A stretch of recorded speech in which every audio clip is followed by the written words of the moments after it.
오늘은 마음을 감동시키심에라고 하는 제목으로 말씀 나눕니다. 지난주부터 학개서 말씀 같이 나누고 있어요. 학개서의 말씀은 바벨론 포로 이후의 이야기를 담고 있는 성경의 책입니다. 바벨론 포로 이후의 이야기다라고 하는 이 말은 이스라엘의 역사를 우리가 좀 기억해봐야 함을 도전하는 말이죠. 이스라엘은 처음에 사울이라고 하는 왕을 세움으로부터 나라가 시작됩니다. 사울 왕 이후에 다윗이 두 번째 왕으로 세워지고요. 다윗 왕 이후에 그의 아들이었던 솔로몬이 세 번째 왕이 됩니다. 솔로몬 이후에 이 나라는 둘로 나뉘어서 북이스라엘과 남유다라고 하는 나라로 갈라지게 되어지죠.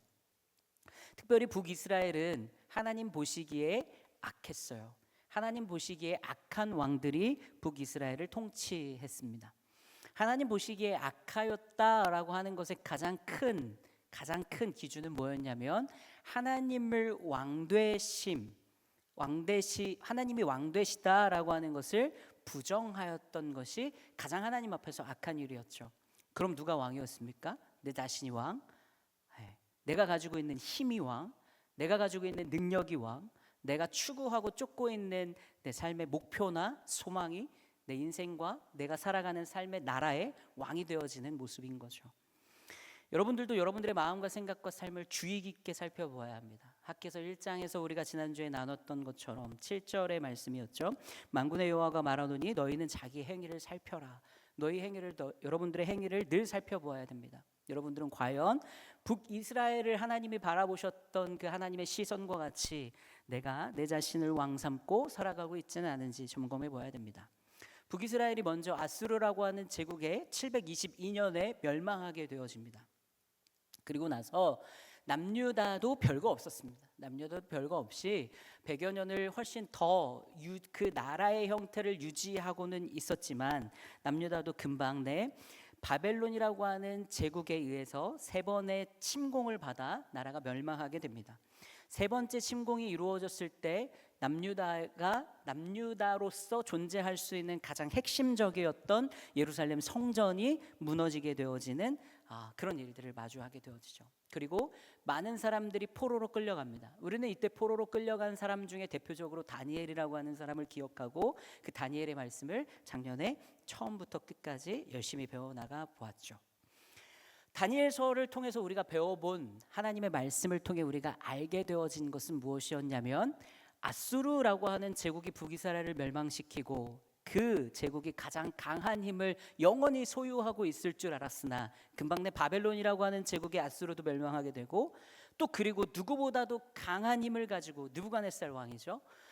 그의 통치 아래 모든 세상이 움직여질 것이라고 생각했으나 곰방 내에 또 메대와 바사라고 하는 제국, 바사 제국, 페르시아 제국에 의해서 바벨론이 멸망하게 되어진다라는 것을 알죠. 그리고 그리스, 로마 이르게 되기까지 계속해서 세계의 정세는 더 강한 힘을 가진 누군가와 어느 나라로 인해서 그 힘의 이동을 끊임없이 이동하게 되어지는 것들을 우리는 봅니다. 하나님은 그 다니엘이 본 환상을 통해서 우리에게 무엇이라고 말씀하셨다라고 나눴었나요? 변하지 않는 힘, 영원한 나라는 오직 하나님 한 분이다, 하나님 나라뿐이다라고 하는 것을 하나님은 끊임없이 가르쳐주고 계신 것이었죠. 여러분이 믿어야 할 것은 하나님의 힘과 능력뿐인 줄 믿습니다. 우리가 의지해야 할 것도 하나님의 힘과 능력뿐인 줄 믿습니다.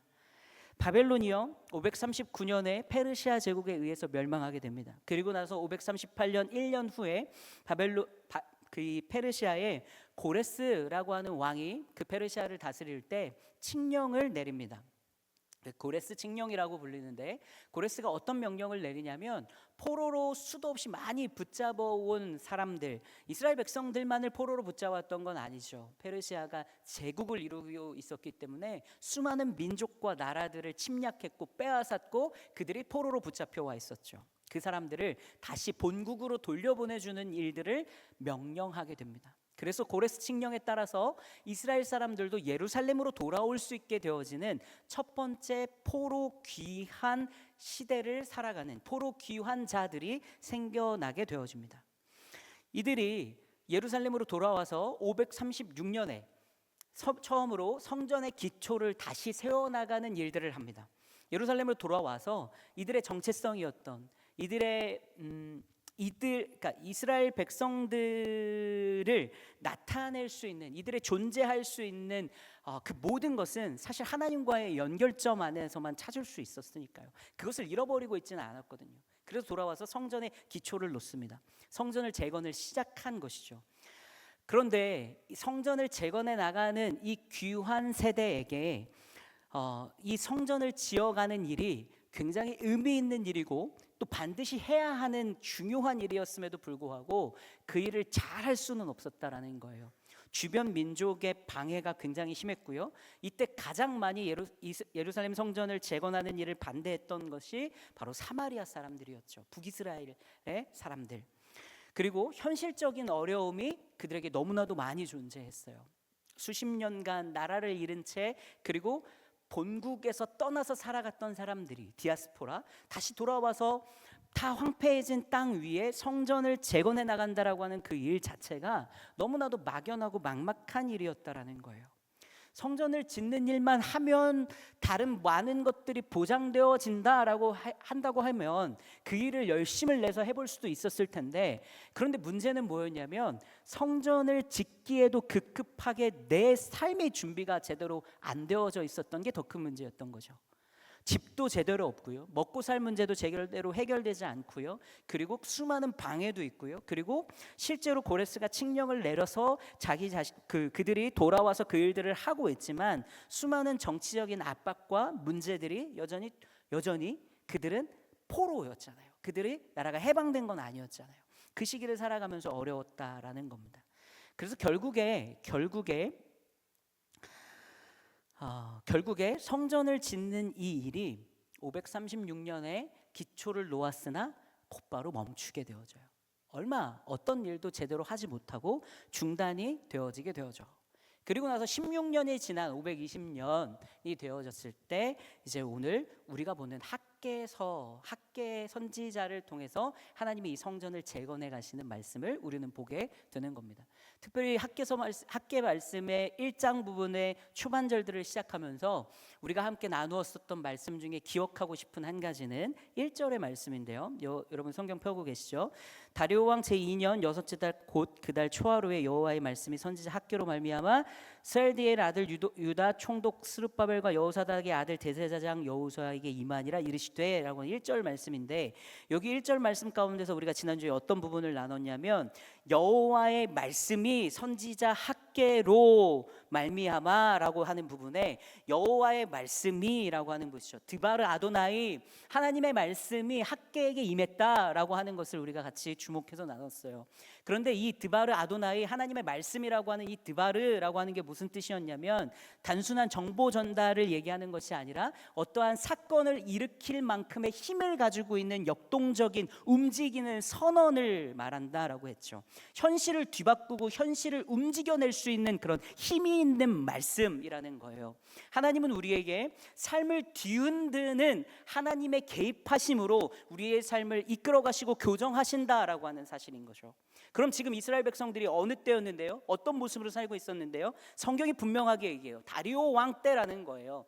하나님의 때라고 설명하지 않죠. 하나님의 백성들을 다스리는 하나님의 왕들의 때라고도 얘기하지 않아요. 다리오 왕 때라고 얘기해요. 이 표현 자체가 이미 세상 가운데에 살아갈 수밖에 없는 그 세상의 중압과 세상의 수많은 그 우리를 송두리째 가둬두는 그런 억압들 속에 살아가는 우리의 인생 가운데에, 그래서 이 세상을 살아가면서 내가 그리스도인으로서 예수 믿는 사람으로서 예수님의 제자로 살아갈 수 있는 그 어떠함도 느껴지지 않고 보여지지 않는 우리에게 하나님은 찾아오셔서 개입하셔서 우리의 삶을 뒤흔드는 말씀으로 우리를 일으키신다라는 거예요. 이게 학개서의 시작이라는 거예요. 하나님은 내가 믿음을 가지고 아무것도 할 수 없는 것 같은 이때 내가 하나님과 함께 살아가는 삶이 이 공간과 이 시간뿐이라고 여겨지고 이 문 밖을 넘어섰을 때, 가정으로 돌아가고 학교로 돌아가고 일터로 돌아갔을 땐 어디서도 하나님의 일하심을 찾아볼 수 없을 거라고 하는 그 한계 속에 살아가는 우리에게 하나님이 찾아오신다라는 거예요. 그리고 드바르 하신다라는 거죠. 그 삶을 뒤흔드는 말씀으로 우리를 북돋으신다라는 거예요. 그렇게 개입하시는 분이 하나님이신 줄 믿습니다. 여러분들의 삶에 하나님이 드바를 하시기를 간절히 축복합니다.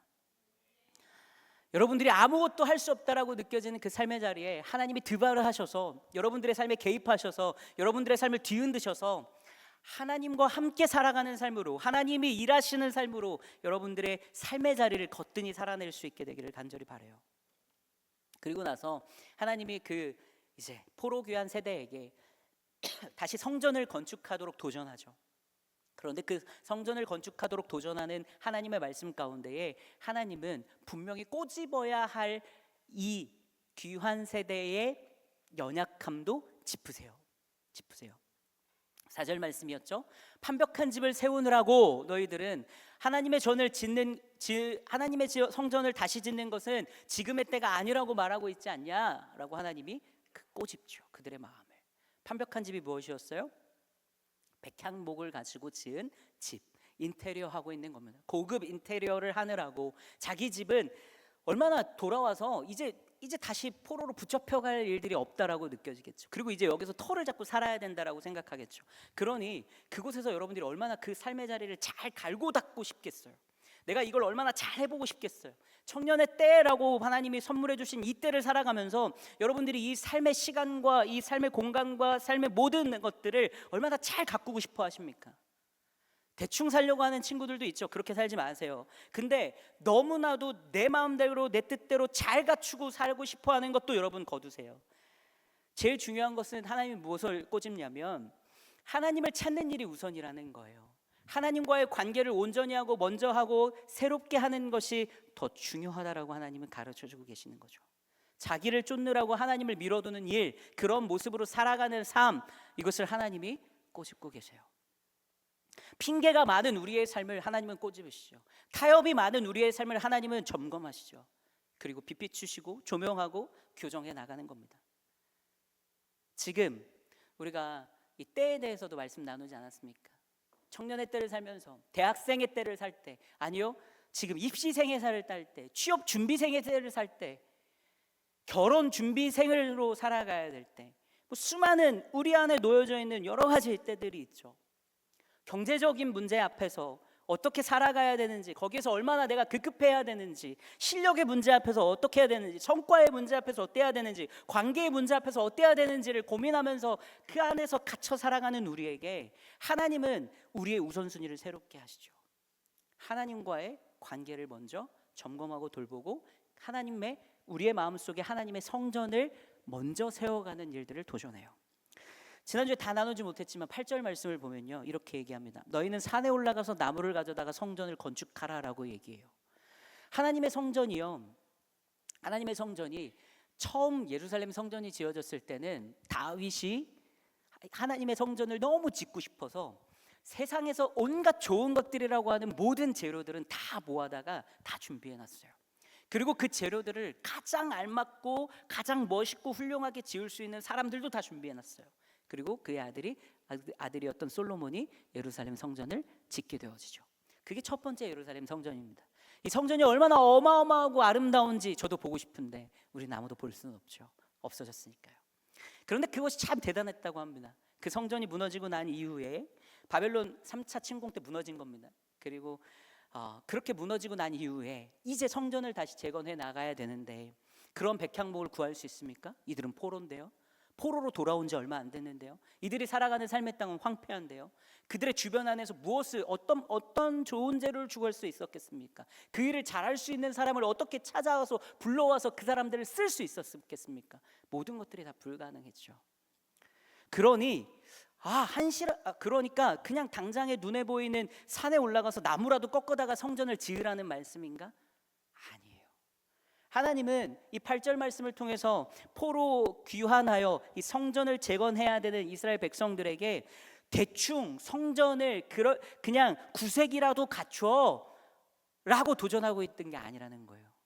여러분들의 신앙과 믿음을 점검해 나가고 여러분들의 신앙과 믿음을 새롭게 하는데 하나님은 그것을 그냥 그저 급하고 빠르게 그냥 그저 형태만 갖추게 그냥 그저 구색만 맞도록 여러분들이 그 일들을 해나가도록 도전하는 게 하나님의 일이 아니라는 거예요. 그럼 하나님 이 말씀은 무엇일까요? 하나님이 얘기하시는 이것은, 이 말씀은 너희가 가서 산에 올라가서 나무를 가져다가 성전을 건축하라라고 하는 얘기는 대충 이 일을 하여라라고 하는 일이 아니라 주저하지 말고 단호하게 행동하라라고 하는 도전의 말씀을 담고 있는 거예요. 무엇으로 그 일을 할 거냐라고 하는 고민조차도 우리 안에 없는 삶, 주저하느라고, 망설이느라고, 돌이켜보느라고, 갈팡질팡하느라고, 오락가락하느라고, 재느라고, 판단하느라고, 타협하느라고, 주저하지 말고 단호하게 행동해라. 주저하지 말고 단호하게 행동해라. 거창한 준비가 필요한 것이 아니라 지금 당장에 산에 올라가 나무를 벨 수 있는 그 실천, 그 도전, 그 삶, 그 실제가 저와 여러분들 안에 있어야 한다라고 하는 것을 하나님은 도전하는 거예요. 지금 당장 여러분들의 삶 앞에 나무를 베는, 그래서 여러분들의 삶 안에 하나님이 세워져 나가고 하나님과의 관계를 위해 여러분들의 삶이 돌이켜지고, 그래서 깊어져 가고, 그래서 사랑으로 충만하여져 가는 그 일들이 시급하게 이루어져야 하는 가장 중요한 일이다라고 하는 것을 하나님은 말씀을 통해서 도전한다라는 거죠. 성전이 이 일들을 통해서 재건이 되기 시작합니다. 그래서 두 번째 성전이 세워지는데 우리는 이 성전을 스룹바벨 성전이라고 불러요. 1차 지어졌던 솔로몬 성전에 비하면 이 두 번째로 지어진 스룹바벨 성전은 굉장히 보여지기에는 허름하고 허술합니다. 그래서 허름하고 허술한 성전을 지은 이후에 이스라엘 백성들의 마음을 하나님이 다시 위로하고 격려하는 말씀이 곧 나오게 되어져요. 그리고 나서 이 성전 이후에 이제 헤롯이 또 제국을 다스리게 되어질 때 이 성전을 대대적으로 증축하고 확장하는 일들을 펼칩니다. 그래서 이 성전이 커지는 게 아니라 성전을 둘러싸고 있는 것들이 커지게 되어져요. 그래서 이때가 헤롯 성전의 때를 살 때가 예수님이 이 땅에 오셨을 때가 세 번째 성전이라고 표현하는 헤롯 성전의 때입니다. 그런데 이 성전도 다 무너지고요. 오늘날에는 통곡의 벽이라고 얘기하는 이 헤롯 성전을 둘러싸고 있었던 이 성벽들, 그중에 성전 산을 바치기 위해서 옹벽으로 세워져 있었던 이 서쪽의 한 벽면만 현재는 남아져 있죠. 그래서 그곳을 통곡의 벽이라고 하고, 많은 사람들이 성지순례 가서 거기에 손을 대고 기도하고 하는 일들을 합니다. 이게 성전의 이야기예요. 자, 그럼 이제 오늘 본문의 말씀으로 넘어와서요, 이제 이 성전을 지으라라고 하는 하나님의 말씀 안에 실제로 성전을 지어 나가야 하는데, 그럼 저와 여러분들에게 성전을 지으라라고 하는 이 말씀은 과연 그러면 솔로몬처럼, 스룹바벨처럼, 헤롯처럼 우리도 돌멩이 하나, 벽돌 한 장씩 다 들여다가 시멘트 한 포씩 다 개어다가 지금 삽질 많이 하고 지금 페인트 칠하고 해서 오늘 교회를, 성전을, 건물을 지어 나가라고 하는 것일까가 아니라는 거죠. 하나님이 성전을 다시 건축하라라고 하는 것에 대한 그 도전의 의미를 우리는 먼저 기억하면서 오늘도 이 말씀으로 같이 나아가야 돼요. 하나님이 성전을 지으라고 하는 이유는 무엇입니까? 건물 세우라는 얘기예요? 아니죠. 뭐예요? 여러분들의 마음과 생각과 삶의 자리에 하나님을 다시 세워나가라는 얘기예요. 하나님을 다시 세워나가라. 사실 이 표현은 모든 것들을 표현하고 있는 표현이죠. 하나님과의 관계, 하나님과의 깊이, 하나님의 뜻대로, 말씀대로 살아가는 삶, 순종하는 삶, 그리고 그것을 소망으로 두고 살아가는 삶, 모든 것들을 다 포함하죠. 하나님으로 살아가는 그 삶을, 그것을 성전을 건축해 나가는 것으로 하나님은 도전하는 것이죠. 자, 그러면 그 성전을 어떻게 하나님은 세워가시는지 오늘 말씀을 통해서 우리는 보게 됩니다. 12절 말씀인데요, 12절 말씀을 보면 이렇게 시작해요. 앞서서도 나온 이야기와 반복인데요, 스알디엘의 아들 수룹바벨과 여호사닥의 아들 대제사장 여호수아와라고 하나님은 말씀하십니다. 여기서 얘기하고 있는 이 수룹바벨이라고 하는 자는 다윗 왕조의 직계 후손이었어요. 그리고 여호야긴 왕의 손자였던 사람이 바로 이 수룹바벨이라고 하는 사람이었어요. 그리고 이는 실제로 이때에 페르시아 제국이 다스리는 이때에 유다 민족들을 다스리는 총독으로 세워져 있는 정치 지도자 중에 한 사람이었던 거죠. 무너진 다윗 왕조의 혈통을 계승하고 있었던 사람이고요. 그리고 이 무너진 다윗 왕조의 혈통을 계승함으로 인해서 이 다윗 왕조를 통해서 장차 오실 메시아 예수님에 대한 약속을 하나님은 다시 한 번 더 수면 위로 끌어내 보여주는 일을 이 사람을 통해 이루어가고 계신 거예요. 하나님의 일이 신비롭죠. 그런데 이 사람이 다윗 왕조의 계보 안에 있는, 다윗의 혈통 안에 있는 사람이냐 아니냐라고 하는 것보다 더 중요한 게 있는데, 그것은 무엇이냐면 스룹바벨이라고 하는 사람의 이름이 가지고 있는 뜻이 중요해요. 스룹바벨. 바벨론의 씨앗이라고 하는 뜻이에요. 무슨 얘기냐면 이 사람은 바벨론에서 태어난 사람이야 라고 하는 게 이 사람의 이름의 뜻이었던 거예요. 이름이 스룹바벨인데 그 의미가 나는 바벨론에서 태어났어요 인 거죠. 그게 이름이에요. 바벨론에서 태어났어요. 나는 바벨론 사람이에요. 다윗 왕조의 혈통을 잇는 계승자였고 장차 오실 예수님을 이어갈, 예수님의 그 계보 안에서 예수님의 탄생을 잇게 되어지는, 준비하게 되어지는 인물이었는데 이 사람이 어떤 사람이라고요? 바벨론에서 태어난 사람이라는 거예요. 하나님은 이 스룹바벨을 통해서 일하시면서 우리에게 도전하는 한 가지는 무엇이냐면, 세상 한복판에 태어나고 세상 한복판에서 살아가게 하지만 결국에 내가 태어난 곳과 내가 살아가는 곳이 중요한 것이 아니라 어떻게 살아가느냐가 더 중요하다라는 거예요. 그곳에서 내가 누구로 살아갈 거냐라고 하는 결정이 더 중요하다라고 하는 것을 오늘 말씀에서 도전하고 있는 거예요. 본질, 뿌리, 정체성. 여러분들은 그러면 누가 여러분들을 지으셨습니까? 여러분들을 누가 만드셨습니까? 여러분들을 누가 태어나게 하셨습니까? 여러분들의 생명의 주인은 누구십니까? 하나님이시잖아요. 여러분들 하나님으로부터 지어졌잖아요. 하나님이 여러분들을 만드셨잖아요. 여러분들 하나님으로부터 태어났잖아요. 하나님이 주신 생명으로 살아가고 있잖아요. 그렇다면 여러분들이 지금 어느 자리에 어떻게 불려졌는가 보다 더 중요한 것은 무엇이에요? 여러분들이 하나님으로부터 지어진 존재라고 하는 사실을 잊지 않는 게 가장 중요하다라는 거예요. 스룹바벨이었으나, 바벨론에서 태어난 자, 나는 바벨론의 씨앗이야 라고 얘기하는 이름을 가졌으나 그는 하나님의 전을 지어가는 데 쓰여진 하나님의 전을 짓는 사람이 된 거예요. 그래서 두 번째 성전이 스룹바벨 성전이라고 자기 자신의 이름이 붙여질 만큼 나는 바벨론에서 태어난, 바벨론을 살아갔던 사람이지만 그러나 하나님의 일을, 하나님을 높이는, 하나님께 영광이 되어지는 삶을 산 사람이에요 라고 고백할 수 있는 이 사람이 저는 저와 여러분들 될 수 있었으면 좋겠어요. 여러분들이 살아가는 세상과 삶의 자리는 교회는 아니죠. 이 교회 안에서 누릴 수 있는 어떤 보호와 이 교회 안에서 가질 수 있는 어떤 안전과 이 교회 안에서 느낄 수 있는 어떤 은혜의 그 울타리 아니, 여러분들이 삶에서 살아가는 삶의 실제는 아니죠. 그러나 여러분들이 살아가는 그 삶의 실제 현장에서 교회로 살아낼 수 있는, 교회로 일어날 수 있는 스룹바벨처럼요. 스룹바벨이나 나는 바벨론에서 태어났으나 나는 바벨론의 씨앗이나 그러나 하나님의 전을 지어가는 사람이야 라고 고백할 수 있는 저와 여러분들이 다 될 수 있었으면 좋겠어요. 그리고 하나님은 여호사닥을 세웁니다. 여호사닥은 아론과 사독의 직계 제사장 후손이었던 사람이에요.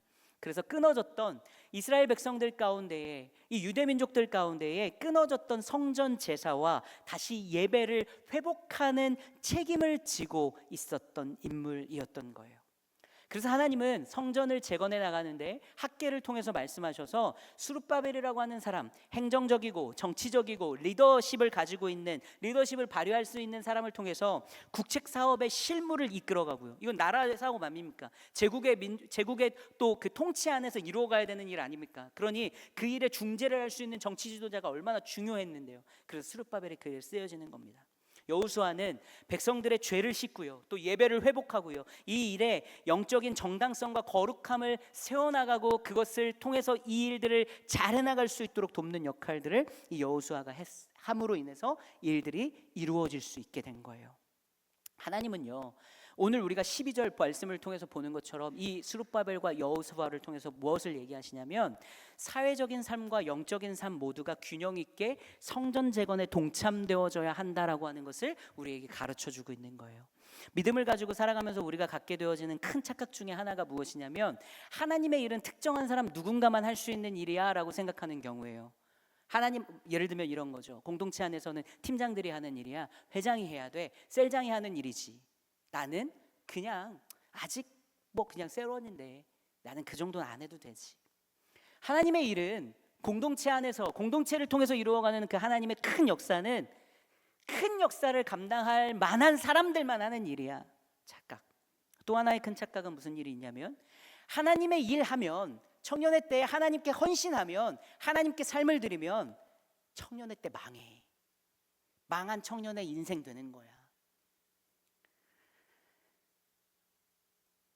근데 하나님은 그런 우리에게 말씀을 통해서 깨우쳐 주는 거예요. 성전을 재건해 나가는 일, 우리의 삶에 하나님을 회복해 나가는 일은 사회적 삶과 영적인 삶 모두를 균형 있게 세워나갈 때 그 성전은 온전하게 세워져 갈 수 있다는 거예요. 또한 나 특별한 누군가만이 아니라 나를 포함한 우리 모두가 성전을 재건해 나가는 하나님의 나라를 세워나가는 그 일에 필요하고 다 쓰여질 수 있는 존재다라고 하는 것을 가르쳐 주는 거예요. 여러분 깨닫고 깊이 기억하십시오. 하나님 나라 안에서 여러분 누구도 필요하지 않은 존재가 없고요, 하나님 나라 안에서 누구도 하나님의 일들을 못할 사람이 없다라고 하는 것을 기억하십시오.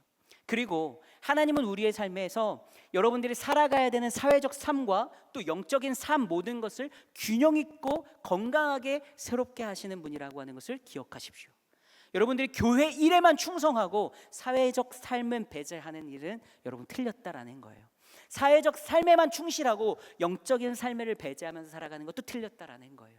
이 균형이 이루어질 때 여러분들의 삶은 하나님의 나라로 하나님의 성전을 세워가는 일로 온전히 쓰여질 수 있다라고 하는 것을 기억하시길 간절히 바랍니다.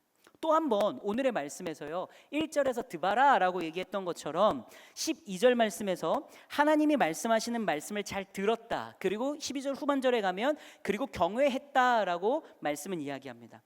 삭개와 스룹바벨과 여호수아와 또 이스라엘의 온 백성들이 하나님의 말을 들었다라고 얘기해요. 그런데 이 본문의 말씀을 개역개정이 아닌 새번역 성경만 가서 보면요 뭐라고 표현하냐면 하나님을 통해서 삭개 선지자가 한 이 말을 들었다가 아니라 따랐다라고 번역합니다. 따랐다.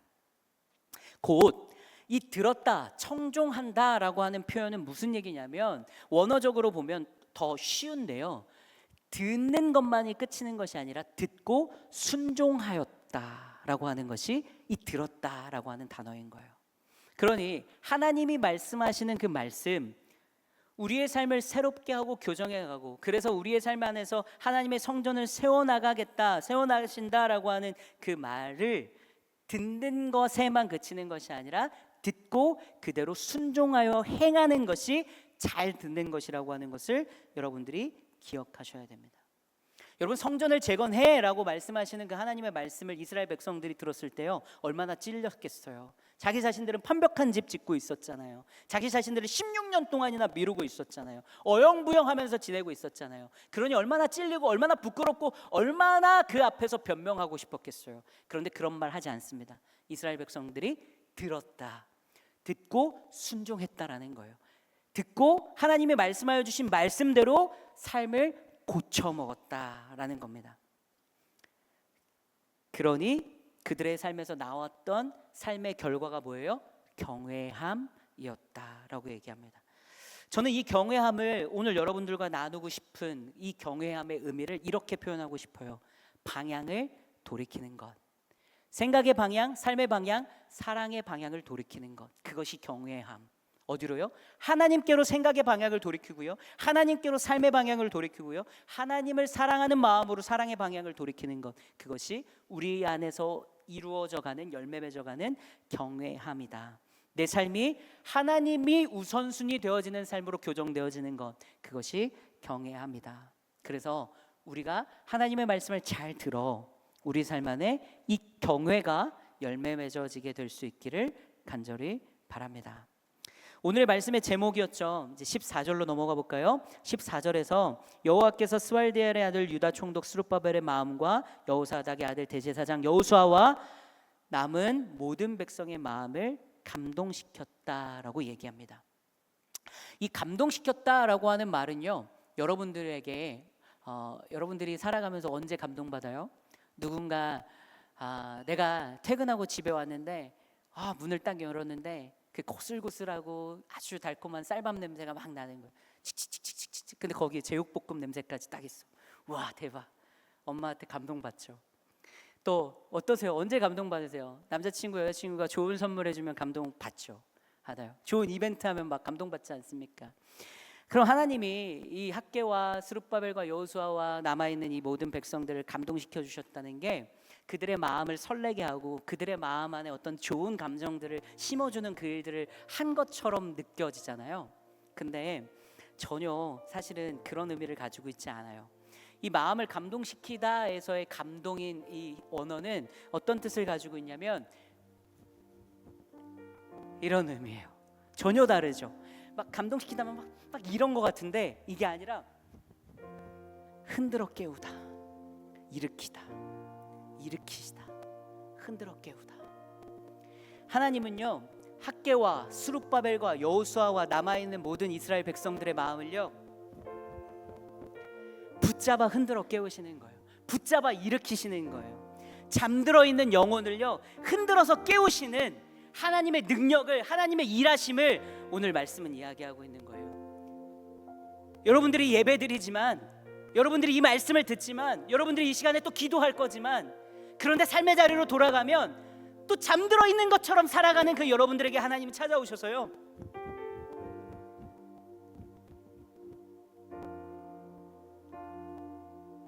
내 뜻대로, 내 힘대로, 내 생각대로 살아가는 나에게 찾아오셔서요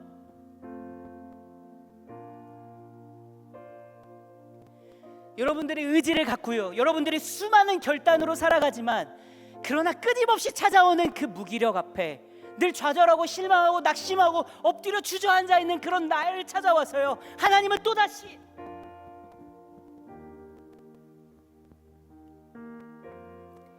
하나님은 우리에게 찾아오셔서 우리의 마음을 격동시키시고 불을 지피시는 분이십니다.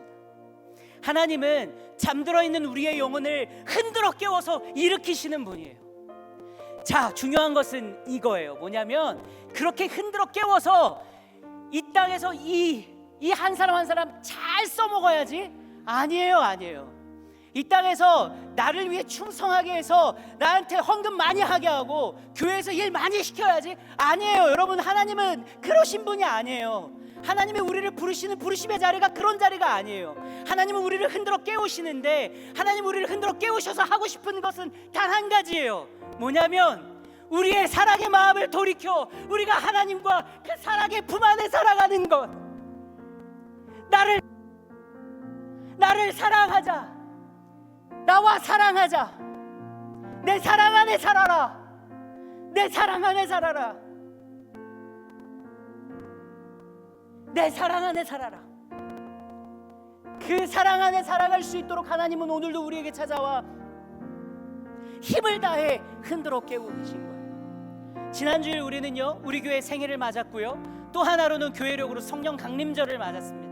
하나님이 성령을 이 땅에 보내시는 단 하나의 이유는 우리의 잠들어 있었던 영혼을 깨워서, 우리의 시들어 있었던 마음을 일깨워서 다시 하나님을 바라보고 다시 하나님 앞에 나아가 다시 우리의 삶을 돌이켜 우리의 방향을 새롭게 하여 하나님과의 더 깊음 안에서 하나님과 더 깊은 사랑을 나누며 살아갈 수 있도록 돕기 위함인 줄 우리는 믿습니다.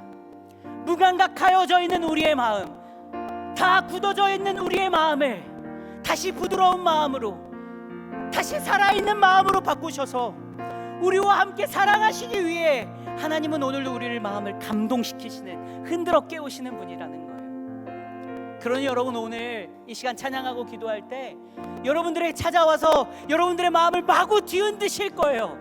그런 하나님을 단단하게 굳세게 문을 걸어 잠그고 외면하지 마시고 그 하나님의 흔들어 깨우시는 그 마음에 반응하여서 일어나십시오. 그리고 그 그렇게 하나님과 사랑하며 사십시오. 찬양하겠습니다.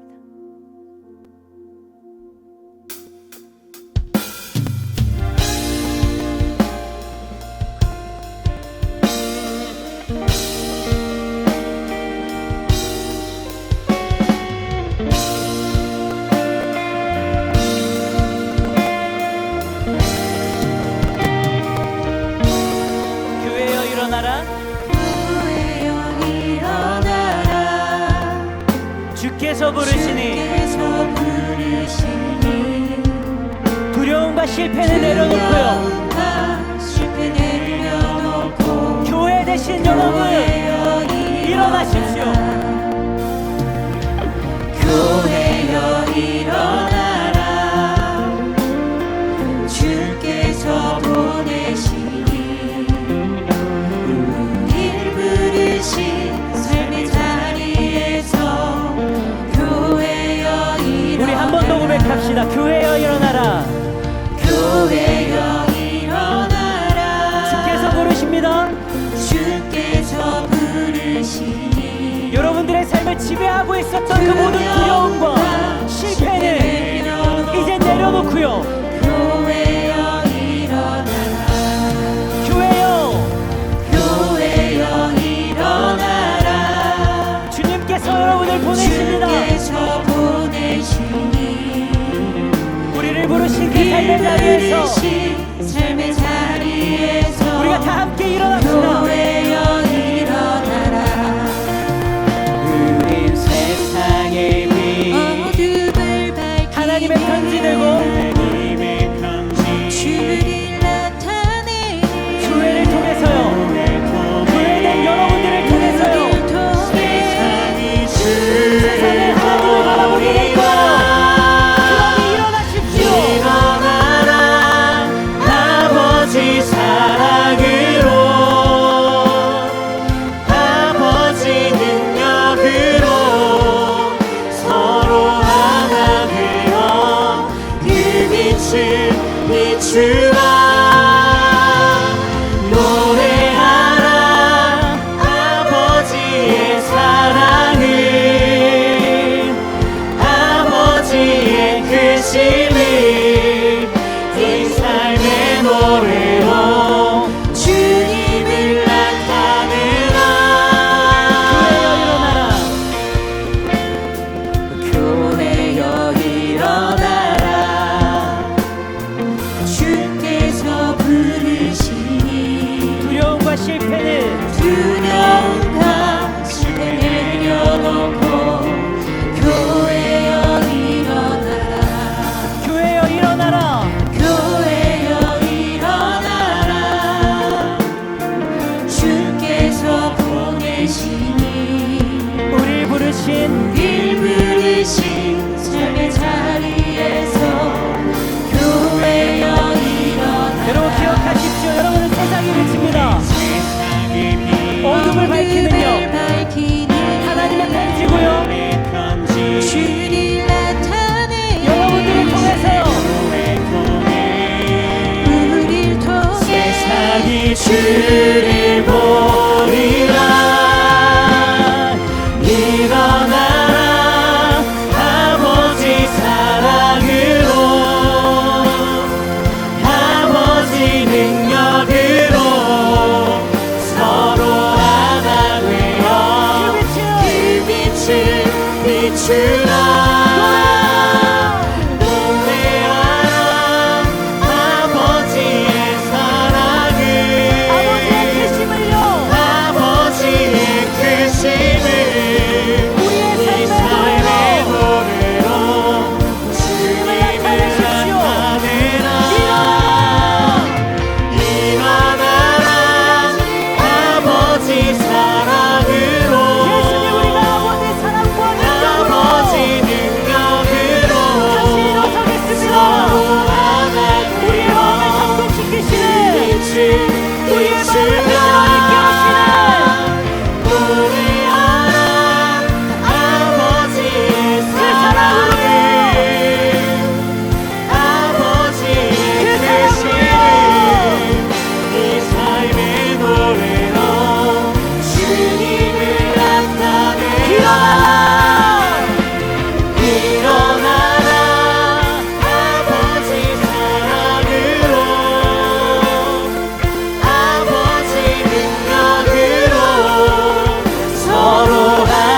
되어 그 빛을 비추라.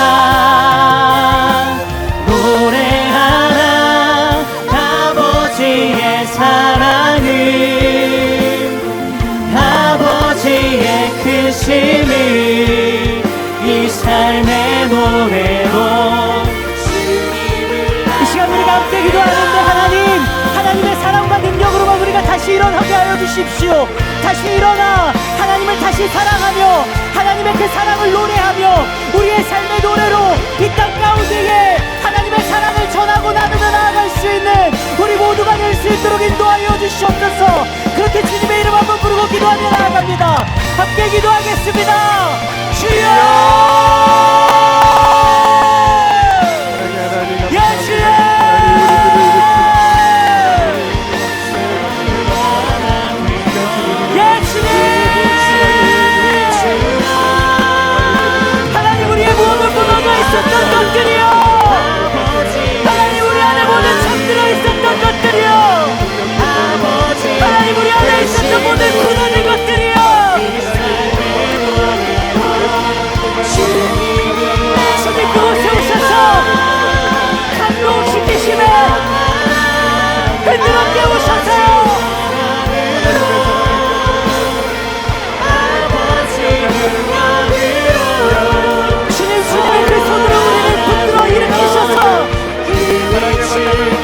하나님 우리가 다시 하나님의 사랑 그 깊은 곳 가운데로 나아가게 하시오. 아버지의 사랑을, 아버지의 크심을 이 삶의 노래로 주님을 나타내라.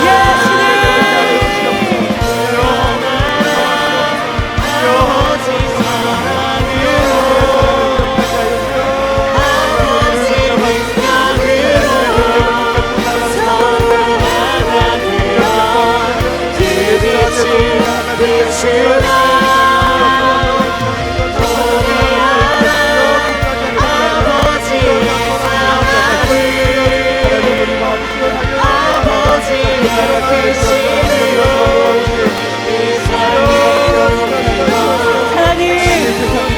하나님 다쳤던 모든 것들을 열어주시고 굳었던 모든 것을 부드럽게 해주시고 하나님 우리의 모든 것들을 새롭게 그렇게 일으켜주셔서 하나님의 사랑하는 자녀들이 다시 일어나 다시 하나님을 노래하며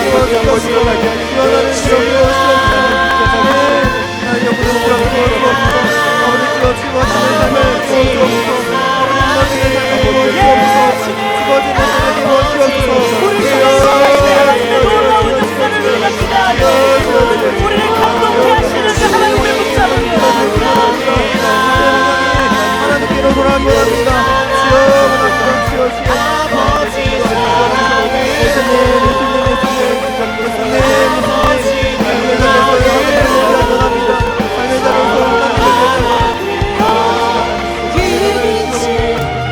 이 시간 한 번 더 기도합니다. 함께 기도할 땐 오늘 말씀을 기억합니다. 말씀을 보면 하나님의 일은요 여러분 모두에게 도전하고 있어요. 하나님은 하나님 나라를 일궈 나가는데 어떤 한 사람도 배제하지 않아요. 여러분들이 가지고 있는 소유를 보고요, 여러분들이 가지고 있는 실력을 보고요, 여러분들이 준비되어져 있는 스펙을 보고 여러분들을 선별하지 않으신다라는 거예요. 하나님은 청년의 때에 하나님 앞에 나를 드리며 나아가는 그 모두를 통해 하나님의 신실하고 아름다운 그 일들을 이 땅 가운데서 이루어 가시길 원하시는 분이신 줄 믿습니다. 그 한 사람이 나임을 여러분들이 꼭 기억할 수 있었으면 좋겠어요. 여러분들의 지금의 자금을 보고, 여러분들의 지금의 연약함을 보고 엎드려 좌절하고 낙심하고 불안하고 두려워 살지 말고 하나님이 여러분들 안에서 이루어가고 싶은 놀라운 일들이 이미 여러분들 안에 시작되었음을 기억하면서 하나님, 내 삶도 하나님께 드려질 수 있나요? 하나님, 내 삶을 통해서도 하나님의 나라가 세워질 수 있나요?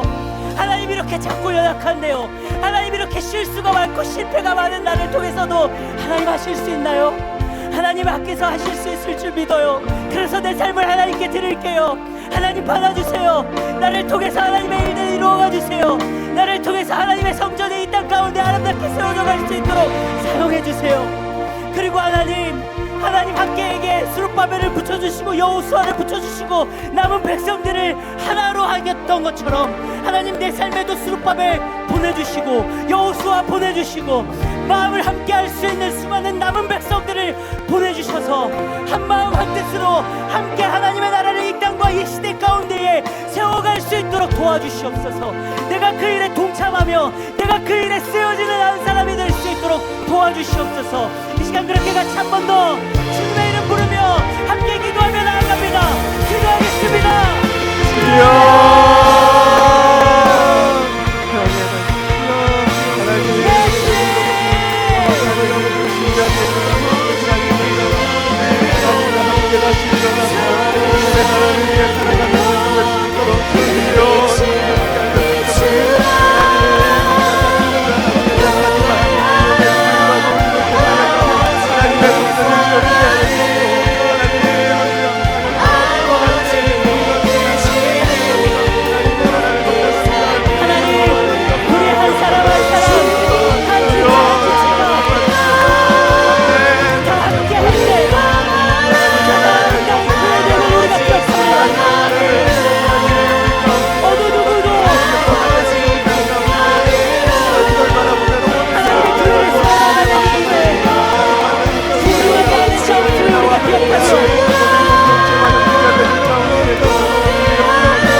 하나님 어떠한 이유가 되었든지 간에 우리 안에 굳어져 있었던 것들 있다면 닫혀뒀던 것들 있다면